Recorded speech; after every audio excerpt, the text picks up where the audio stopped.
This is a photograph of the German philosopher Friedrich Nietzsche, who in 1882 wrote a very influential book called Die Fröhliche Wissenschaft, in which he persuasively argued that believing in God is bad for you. It is bad for you because it prevents you from reaching your full potential. His exact words were these: God is dead. God remains dead, and we have killed him. And so how shall we, the murderers of God, console ourselves? Must we ourselves not become gods? Must we ourselves not become gods? Now, when Nietzsche famously said that God is dead, he did not mean by that God was once alive and had now died. What he of course meant was that God had never existed at all.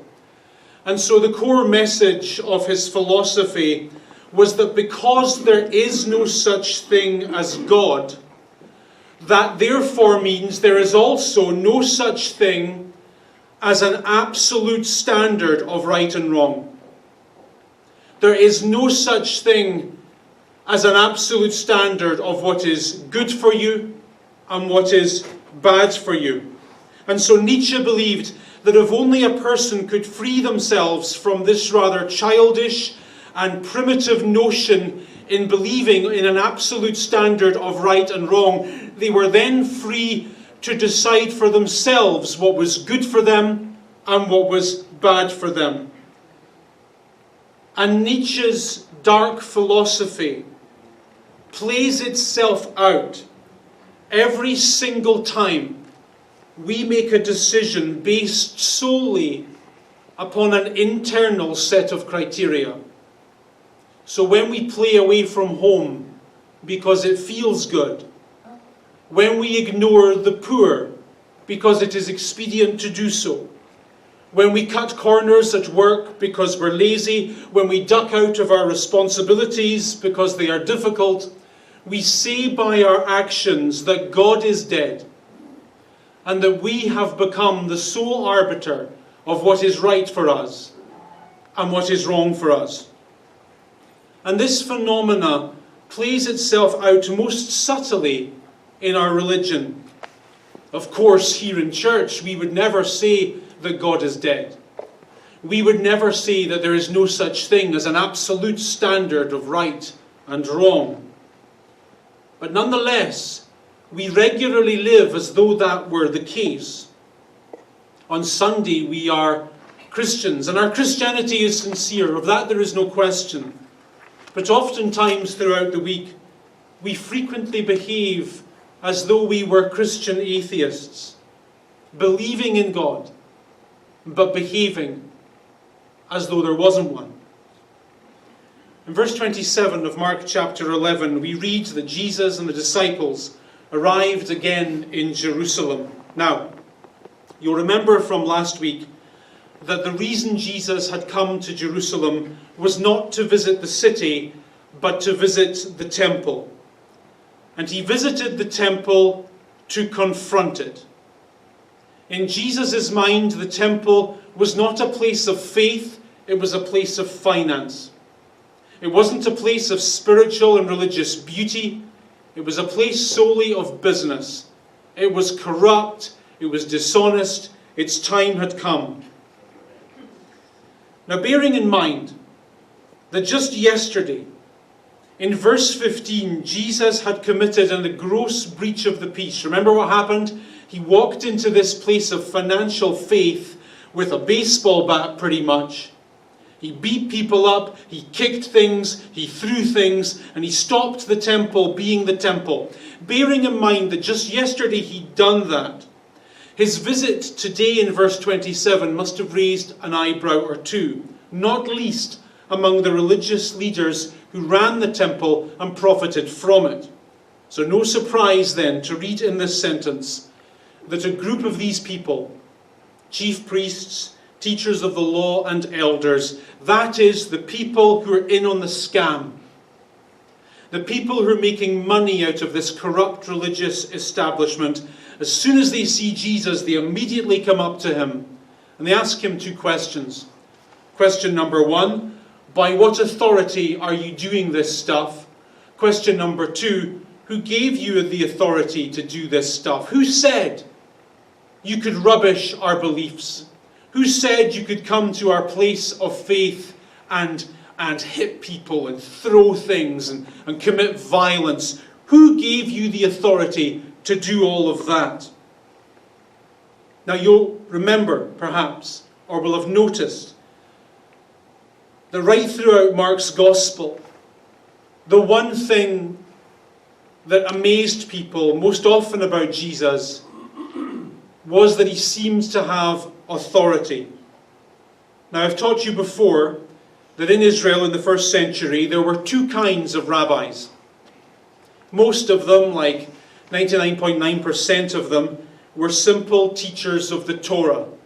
They, like me, had an easy job. Their job was to teach what the Bible said and then explain to people what the Bible meant. Now, these simple, everyday teachers of the Bible were, of course, limited in their teaching, in that they could only teach what was commonly accepted as proper doctrine. And for that reason, most rabbis based their teachings upon religious precedents that had been passed down the generations and been accepted as accurate by their forebearers. So, for the most part, their teaching was just a well-strung collection of catchphrases. It typically went something like this. Someone would stand where I am standing, and they would read a line in the Torah. Hear ye, O Israel, the Lord your God, the Lord is one. And then they would say something like, well, Rabbi Gamaliel says this means we should obey the laws of the Bible. However, in addition to this, Rabbi Jonathan said that as well as obeying the laws of the Bible, we should care for the poor.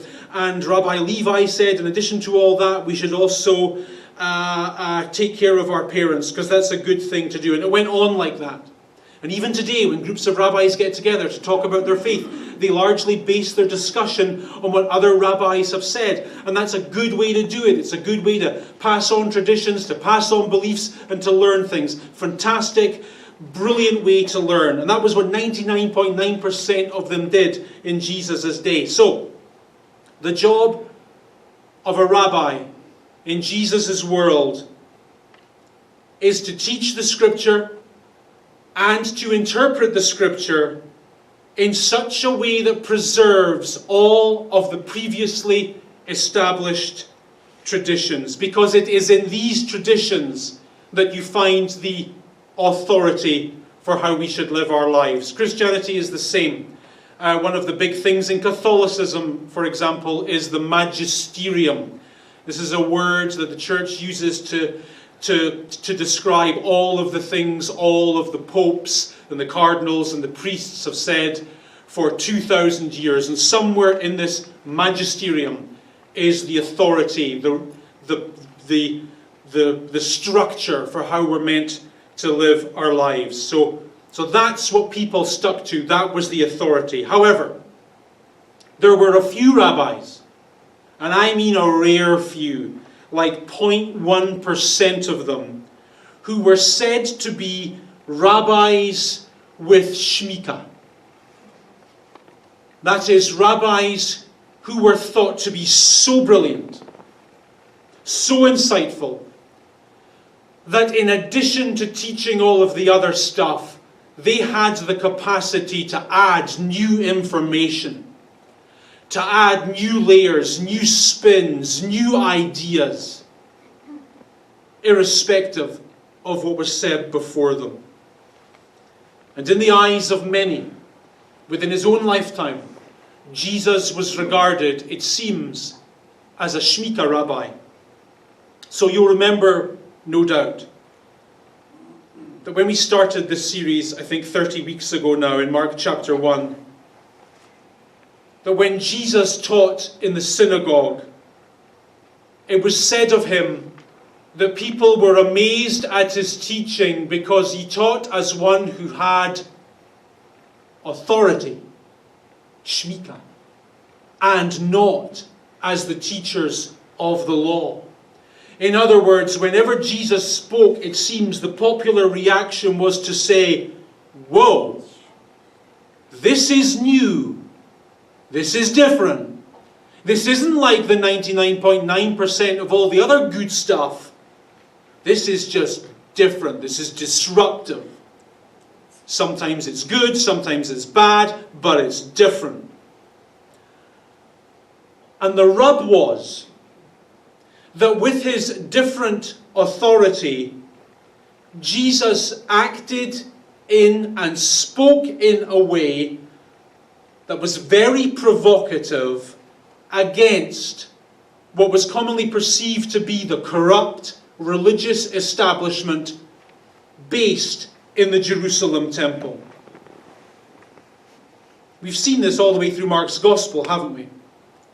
Pretty much every time Jesus said something, every time Jesus did something, it was, in the eyes of the establishment, the wrong thing to do and the wrong thing to say with the wrong people. And all of that wrongness came to a climax yesterday with Jesus bursting into the temple with violence. You don't walk into a place of business and finance and faith and start throwing stuff and start hitting people and start disrupting it. Imagine how it would go down if you walked into one of those big fancy churches that are all about money and you stood up at the offering time and said, "Stop. Stop. This is wrong. The preacher doesn't need a jet or another yacht." Well, not that, because I do need another one. But how big are those Tim Hortons cans? Anyway, right. But do you see why they hated him? He interrupted the scam that they were all doing so well on. And so in verse 28, these people who were making so much money out of this religious system walk up to Jesus and they say to him, "Who gives you the authority to do these things and to say these things? Who do you think you are?" And it's a very mischievous question. As religious experts who know the Bible back to front, they know full well that the only person who can give a Shemitah rabbi the authority to be a Shemitah rabbi is God himself. And so the question they're really asking is, why are you acting as though you were God? Why are you acting as though you had a God-given right to say these things and do these things, knowing full well that if in his answer he even alludes to divinity, they will have the legal right to drag him outside and stone him to death for blasphemy. You've seen Monty Python Life of Brian, you know how it works. So in verse 29, Jesus responds cleverly and says, "I'll ask you one question. If you answer me," so your answer doesn't have to be yes or no, it doesn't have to be right or wrong, you just have to give me an answer. Any answer will do, I don't care, just answer me. If you do that, I'll tell you where my authority comes from. Are you ready? Here's the question. The baptism of John the Baptist, way back at the beginning of the story, what was that? Was that a God thing or not? Like that thing John the Baptist did out there in the desert. Did that come from God? Or did he just make it up? Beautiful question. Because the ministry of John the Baptist was at the same time hugely popular and hugely controversial. Here's why. Jesus wasn't the only one who thought the temple and its financial scam was corrupt. Everyone thought it. Everyone complained about it. Everyone moaned about it. It was a racket. And in the minds of those people, fed up with that system, the ministry of John the Baptist in the desert resonated with their deepest frustrations. John, you'll remember, called people out of Jerusalem and into the wilderness. He called people out of the city, away from the temple, and said to those people, let's leave that. Come out here and start over and be born again and begin again, separate from the temple, away from the temple. Let's start our own thing. And in calling them into the wilderness, he was calling them to start again, and in such a way was saying the temple and its system and its religion doesn't work. God doesn't like it. So let's deal with our sins and our issues and our forgiveness and our hopes and our dreams away from all that. You don't need a place of finance, you need a place of faith. You don't need a place that's going to beat you down and shake you down. You need a hope that can raise you up and reach your inner parts. You don't need religion for that. And for that reason, obviously, he was hated by the establishment, but loved by the people. So here's the question. Did that come from God? Or did John just make it up? And so when Jesus asks this question, the faces of his interrogators must have gone red, because Jesus has got them. It's beautiful. If they say that John's baptism was from God, they'll also be saying that John was right to say what he said. They'll be admitting that the temple is corrupt, that they are shakedown merchants. And if they admit that, they'll have to admit that Jesus was right to come there yesterday with a baseball bat and throw stuff and break stuff and challenge stuff and say you're all wrong. And they can't say that. However, if they say that John was just making stuff up, they'll lose face in the minds of the people, and they need the people. And so we read in the next sentence that their answer is just to say, we don't know. We don't know. Isn't that often our answer, by the way? We're faced with a difficult decision. And we know that things aren't working. We know that things are slightly broken and slightly damaged, and we should face things and sit down and think about things and figure things out. But it's so hard thinking, and it's so hard figuring things out, and it's so hard coming up with difficult answers to difficult situations. And so instead we say, I don't know. And we go another week and another month and another year, and we never figure anything out. So much easier to turn the radio on than to think. So much easier to say I don't know than to try and know. At least try and know.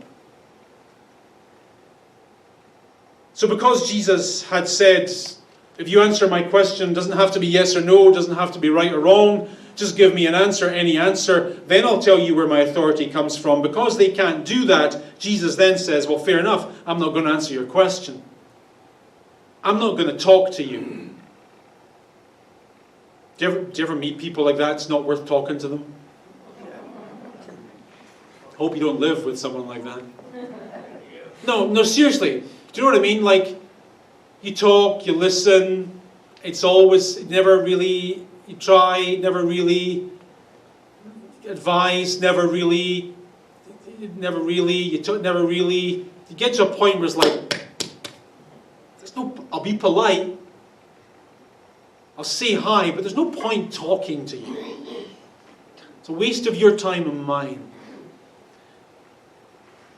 Now, let me step slightly outside of the Bible for a moment, only slightly, and say this. When it comes to Jesus, there is no such thing as having an open mind.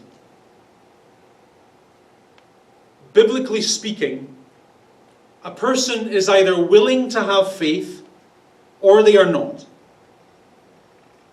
And for me, some of the most beautiful, humane stories in the gospel are stories in which a person says to Jesus, Jesus, I want to believe.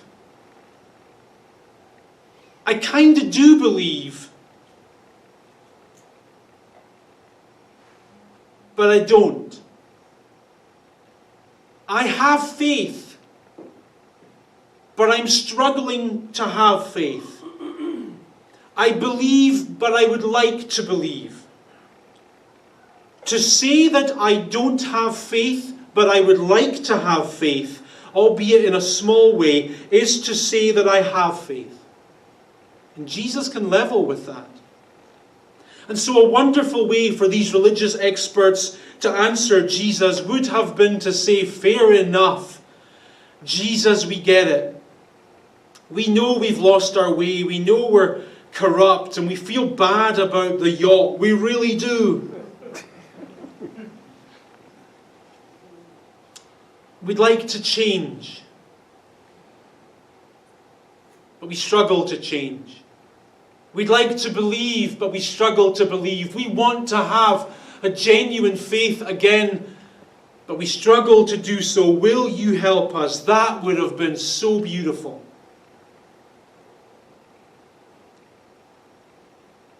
Help us with the don't bits. Nothing wrong with that. What's wrong with praying, I have faith and I have hope, but sometimes I don't. Will you help me with the don't bits? That's all right. But they can't do that. So instead, Jesus tells them a cutting story about a man who rented out a field to a farmer. And because this story is a parable, we know it's not about a man who rented out a field to a farmer. It's really about something else, something dark, something deep. So Jesus, speaking to these same men who refused to believe, says, let me tell you a story. A man planted a vineyard. Now in Israel in the first century, wine is the cryptocurrency of the ancient world. It is an asset, it is coinage, it is Israel's major export. And so for that reason, businessmen travelled to Israel from all over the ancient world to do what this man is doing. Buy some land, plant some vines, and make himself some cash. And the detail in the next sentence suggests that this man has done it well. We're told he's put a wall around his vineyard. He's dug a pit for the winepress. He's built a watchtower. I can tell from these subtle details that this particular businessman is going after the high end of the market. Most vineyards in that era took their grapes to communal wine presses to be processed into wine. However, for obvious reasons, the wine produced in communal wine presses was of a questionable quality. This man isn't going for that stuff. He's looking to isolate his own grapes, to go after the single malt end of the market, if you will. He's not mixing his stuff with anyone. So he's done everything right.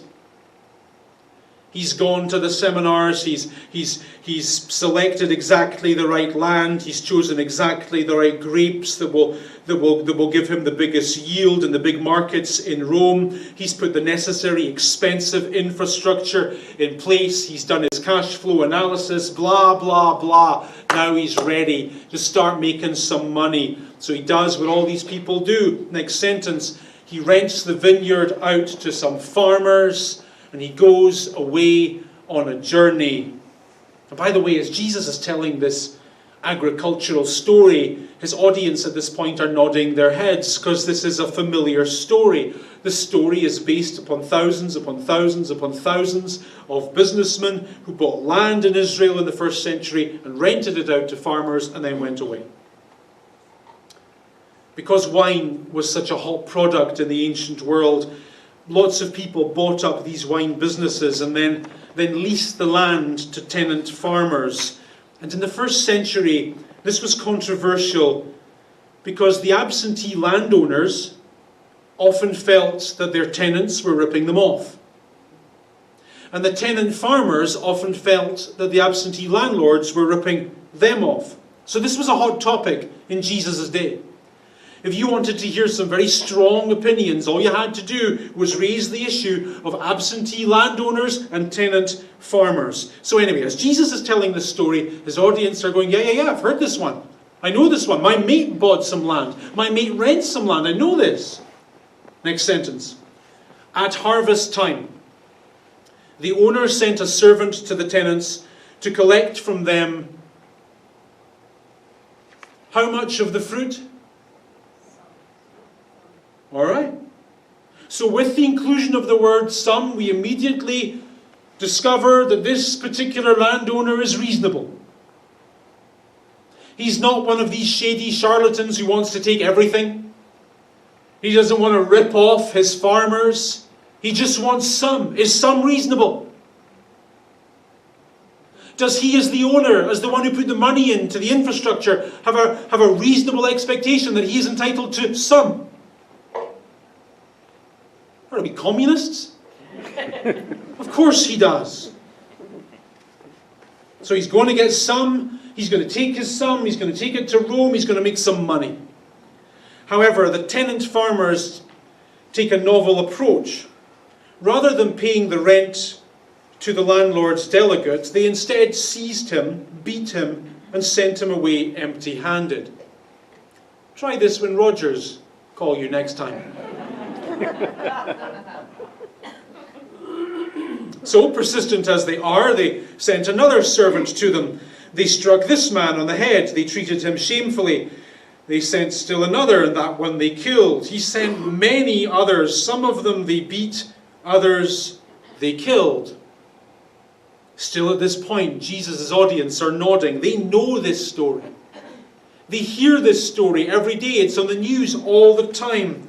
In the first century, absentee landlords were always at odds, often violently so, with their tenant farmers. And the records of antiquity indicate that harvest time, rent time particularly, often resulted in the kind of violence Jesus is describing here.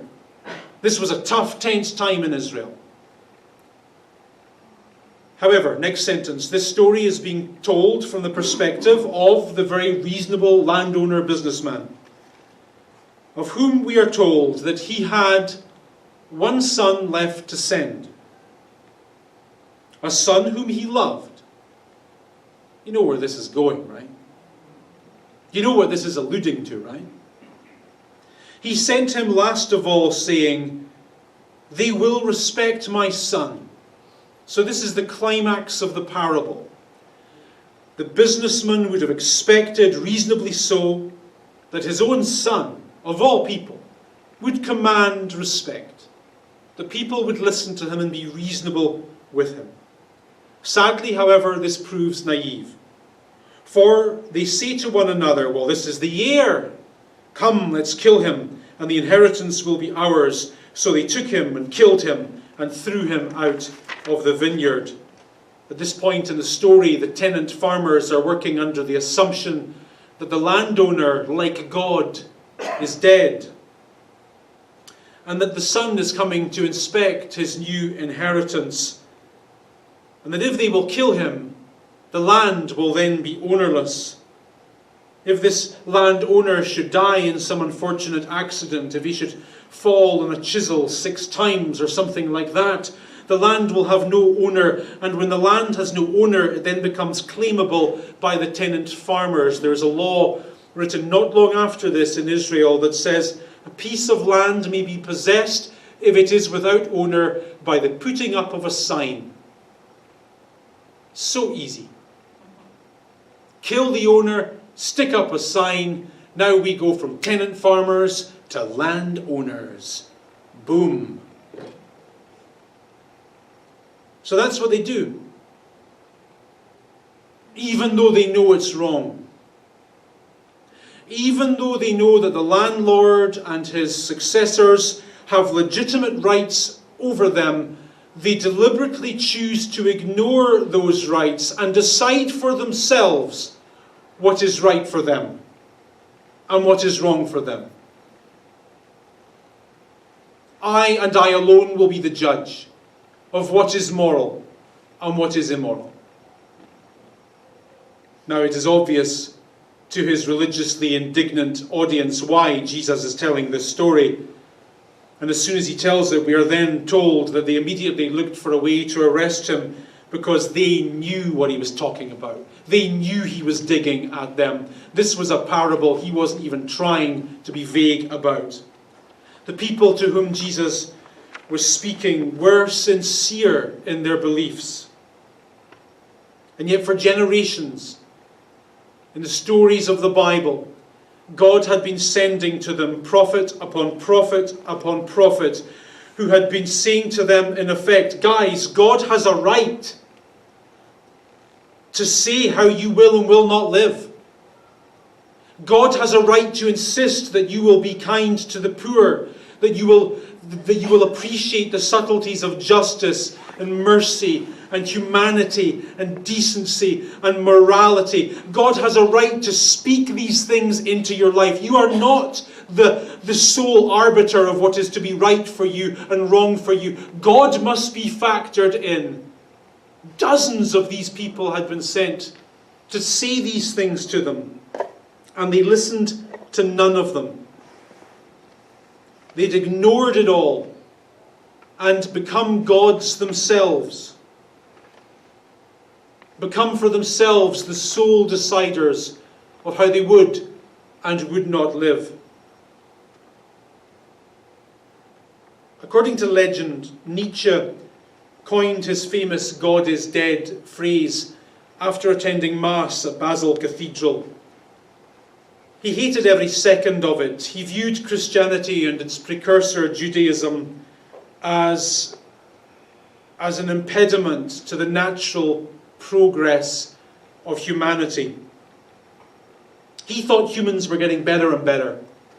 He thought we were becoming what he called the Uberman. We were once this and we're getting better, now we're going to be this. We're going to be supermen.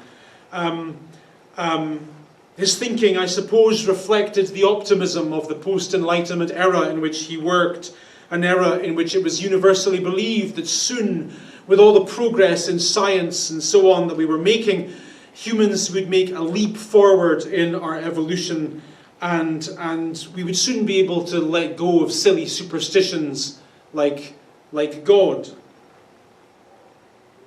The horrors of 2 world wars, an influenza epidemic in 1919, and a Great Depression soon dispelled any notion that men were becoming gods. And so God in our era, I think particularly, is back on the table. Spirituality has never been more popular. But is Nietzsche's dark thinking completely off the table? I don't think so.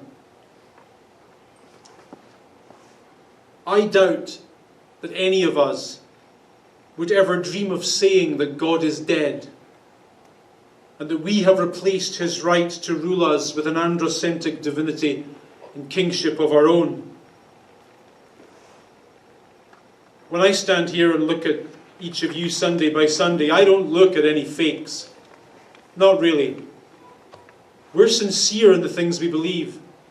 We struggle, of course we do. We believe imperfectly, of course we do. All of us. But we are sincere in all of that. Our faith and our hope, it is all genuinely felt and wished for. But nevertheless, we do often live with the duality of living as though there was no God and that he didn't matter. With our lips, we often say that God is our maker and our master. We believe it with the bottom of our hearts.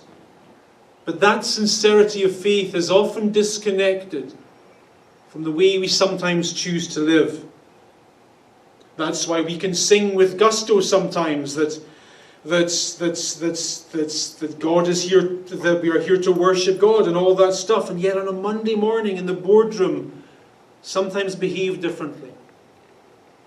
And so we find this need to continually and deliberately reconnect faith with life and daily remind ourselves through prayer and meditation and thinking that our life is not entirely our own. It has something to do with God. And he has some right to expect of us, in the parlance of the parable Jesus tells, fruit from our lives. And we believe that that is good for us. I had some friends from Scotland in church last Sunday.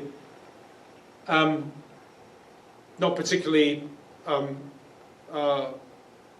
don't go to church. One of them fell asleep. Cheers are to blame for that, not me. The other one, who's big on internet marketing and all that, said to me, but do you know your problem? Do you know the problem with what you're doing? Your church doesn't give instant gratification. And people want instant gratification. And yeah, that pretty much nails the problem of Christianity. You want to feel good this afternoon, go to the mall, buy something, you feel instantly better. Right? You want to relax, go home, take something out of the cupboard, help you relax. Works instantly. In Christianity, we talk about things that are 20, 30, lifetime long project. Christianity is a day after day after day after day thing. There's nothing instant about it. There's nothing quick about it. It's a forever thing, not a now thing. But we nonetheless believe. And the believing requires faith, I know. But we nonetheless believe that Christianity is worth it.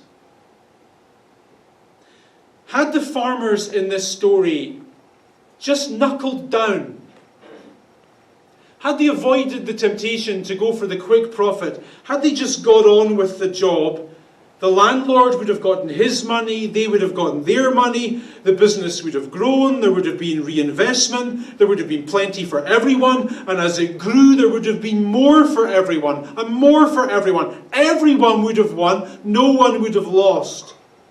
Times would have been good. However, instead, and I didn't read you this bit, they ended up with nothing because the landlord came and killed them. The short term didn't work. The instant gratification, the 6-month fix, it's a joke. In my younger years, I'm still in my younger years, of course, but in my younger years, I often felt that God was a bit of an impediment to me. That he sometimes got in the way of things I wanted to do, and I suppose sometimes I still feel that. But I don't mind. I don't mind God getting in the way of me. And nor should you.